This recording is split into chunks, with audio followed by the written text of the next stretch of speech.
E aí, tudo massa?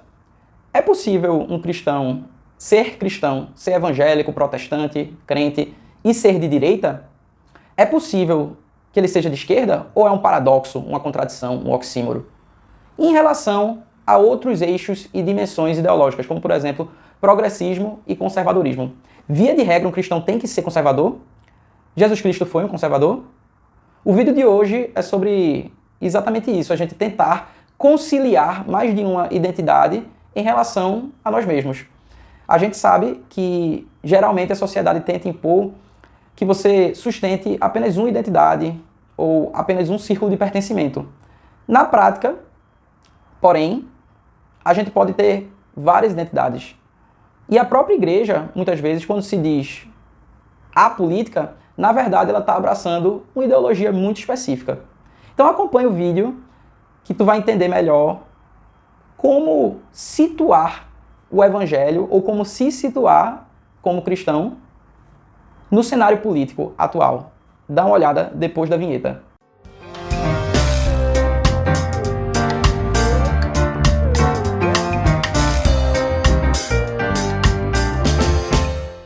Bom, então vamos lá.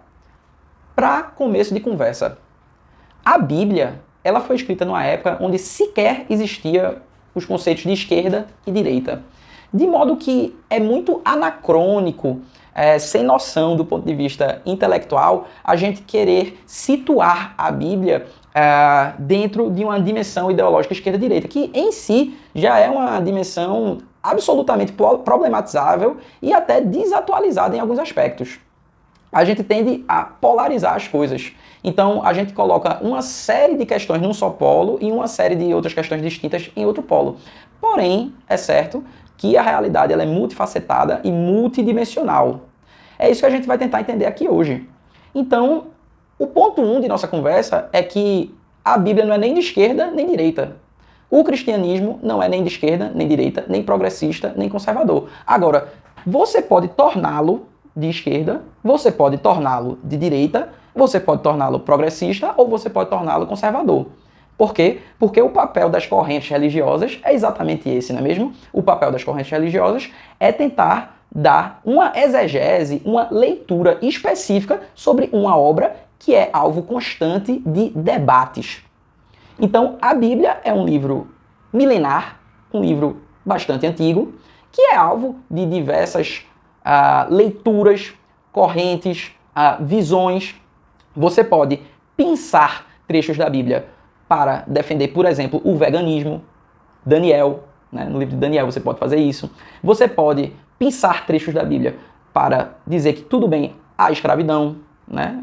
Existem livros até mesmo no Novo Testamento que meio que, de certo modo, legitimam essa prática. Como você pode também fazer isso em relação a uma visão mais liberal, mais focada no Estado mínimo, ou mais focada numa coisa de mais à esquerda, mais focada na redistribuição. Pegar exemplos do ano do jubileu, por exemplo, da atitude da Bíblia em relação aos órfãos e viúvas. Então, é possível fazer esse exercício, que eu diria que é um exercício um pouco até mesmo desonesto em alguns casos, de várias maneiras. Existem passagens na Bíblia que vão endossar uma visão mais à esquerda e existem passagens que vão endossar uma visão mais à direita. Na realidade, eu acredito que o que se espera, né, de um cristão minimamente informado é uma leitura ponderada dos fatos e que entenda que identidades podem conviver entre si. É certo que muitas vezes existem contradições, né, paradoxos em relação a algumas preferências. Por exemplo, é muito difícil sustentar uma visão armamentista ao mesmo tempo que você é cristão.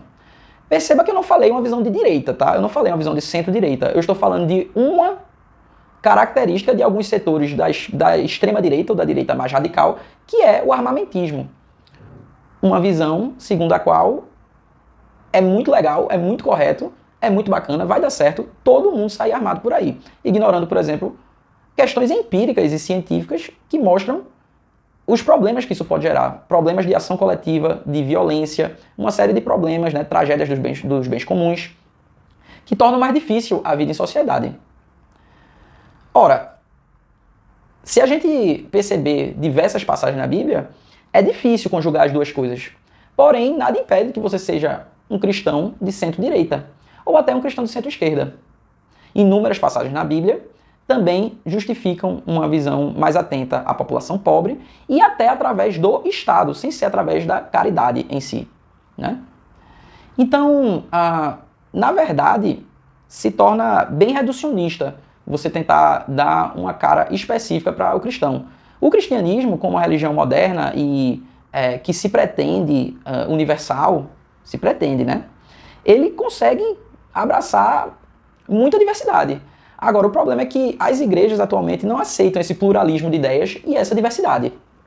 Então, a convivência para aqueles que pensam diferente se torna muito difícil. Vou dar um exemplo. É muito comum que se veja a Bíblia como necessariamente um livro conservador. No entanto, ao analisarmos com profundidade a vida de Jesus, a gente vê, na verdade, uma pessoa que abalou o status quo. Abalou de tal maneira que até hoje ele marca o calendário ocidental em antes e depois. É impossível você fazer isso sem quebrar paradigmas, sem ser, em alguma medida, um revolucionário. Não revolucionário em termos bélicos, mas em termos de ideias, de quebrar paradigmas. Portanto, dizer que Jesus foi um conservador não tem nada a ver. Na verdade, Jesus andou com prostitutas e ladrões, né? Jesus foi na contramão da elite sacerdotal de sua época, a qual chamou de sepulcros caiados. Ao mesmo tempo, Jesus não pregou uma revolução no sentido bélico do termo, não pregou, inclusive isso é algo da Bíblia, né? Da outra face, livros como Filemon. Então, a Bíblia e o cristianismo, de modo algum, também pregam uma solução violenta e ruptural. Mas, assim, também a gente não pode falar que é um livro conservador, nem tampouco progressista. Então, a leitura mais correta, a leitura mais moderada, acaba dando espaço para que o cristão escolha, né, dentro de um universo específico, aonde ele vai se situar. É como se fosse um mercado político. Então, no mercado político, você pode fazer escolhas, mas existem escolhas que vão se contrapor mais diretamente com sua fé. Outras não. Existem e existiram diversas tentativas de conciliar o cristianismo com visões de mundo específicas. Na Igreja Católica, é muito comum, né? Existe na Igreja Católica os franciscanos, por outro lado, existe a Opus Dei. Existe também o pessoal de Madre Teresa de Calcutá, Papa Francisco, mas a gente também tem pessoas como Ratzinger, o Papa Bento XVI. Então, as correntes são inúmeras. O que não vale é você cair nesse papo bobo, nesse papo proselitista, ideológico, que vai tentar chapar o cristianismo numa ideologia específica, que vai tentar dizer que ele só permite uma visão de mundo. O cristianismo ele permite um grande universo de visões de mundo. Agora, é um universo limitado. Não dá para ser cristão e fascista. Não dá para ser cristão e um revolucionário ateu completamente marxista ortodoxo. Agora, existem muitos e muitos locais que você pode figurar entre esses dois polos. Muitos. Tem a social-democracia, tem o liberalismo, tem o social-liberalismo, tem você não se importar muito com política. Então, na verdade, é uma iniciativa que você tem que olhar com bastante desconfiança quando alguém diz que a Bíblia enseja uma visão de mundo de direita ou de centro-direita. Por que será? É mesmo? Vamos pegar aqui algumas passagens? Isso é um exercício de instrumentalizar a fé e usá-la como moeda de troca para angariar votos. Esse processo foi muito comum nos Estados Unidos com Trump e está sendo hoje em dia no Brasil com Bolsonaro. Então a gente tem que ficar atento para não cair nesse tipo de bravata que vai tentar dizer que um cristão não pode, por exemplo, votar no PT ou votar em Lula. Isso é falso. Ora, foi na época do PT que houve o grande aumento, né, no número de evangélicos no Brasil e a gente não viu nenhum processo, né, de ameaça às liberdades religiosas. Então, assim, você não precisa estar noiando tanto em relação a essas questões. Agora, é muito difícil conciliar, sim, o cristianismo com algumas visões. Por exemplo, eu acredito ser bastante difícil um cristão ser bolsonarista. Porque o bolsonarismo, ele vai de encontro, né? Ele fica na contramão de inúmeros valores do evangelho. Aí você vai dizer, mas tá, o petismo também. Ok, em alguns aspectos sim. Mas são aspectos centrais? Em quais aspectos? Né? Por exemplo, brincar com pessoas com falta de ar. Brincar com pessoas com falta de ar eu acho complicado. Ou dizer que vai metralhar todo mundo. Acaba sendo complicado, né? Ou, por exemplo, dizer que usou o dinheiro do auxílio para comer gente. Começa a ficar complicado. Agora, evidentemente, você pode também ter uma postura de não usar a Bíblia como um anteparo ideológico e passar a ser, talvez, menos covarde e sustentar suas visões de mundo sem recorrer a esse tipo de muleta que é usada, às vezes, em ambos os lados do debate. Então, você pode dizer que vota em alguém, por exemplo, pelas questões técnicas que essa pessoa tem a oferecer, pelo currículo, por questões pragmáticas. E isso também não tem o menor problema. O que não dá, de novo, e eu acho que esse é o foco do vídeo, é dizer que o cristão necessariamente tem que ser de esquerda ou de direita. Isso é tão bobo quanto dizer que o cristão tem que usar a cor X ou Y quando for sair de casa. Existe, sim, aquilo que não é esperado de um crente, existe, sim, aquilo que destoa, mas existe também um universo de possibilidades. Você não precisa ficar grilado porque seu pastor ou algum líder religioso, provavelmente sem uma formação muito boa em política, disse que você não pode votar na esquerda ou na direita. Então, o objetivo do vídeo hoje foi confortar o coração aí de quem é cristão e tá aperreado com isso. Mas, ao mesmo tempo, eu deixo aqui um aviso de que nem tudo é possível. Posições extremadas, posições radicais, posições que não convêm, isso, é óbvio, deve ser evitado. Agora, se você quiser, você consegue justificar. É característica do ser humano fazer isso. Então, se você quiser, você vai justificar. Como a gente vê inúmeras pessoas justificando o voto em Bolsonaro, dizendo que é o voto do cristão, quando é o último candidato numa eleição que um cristão deveria votar. Com isso, eu não estou dizendo que você necessariamente tem que votar na esquerda. Eu só estou dizendo o que tem menos a ver, ok? E aí eu deixo no final aqui algumas dicas de leitura. É muito difícil você ver alguém que conjuga bem política e teologia, é muito raro.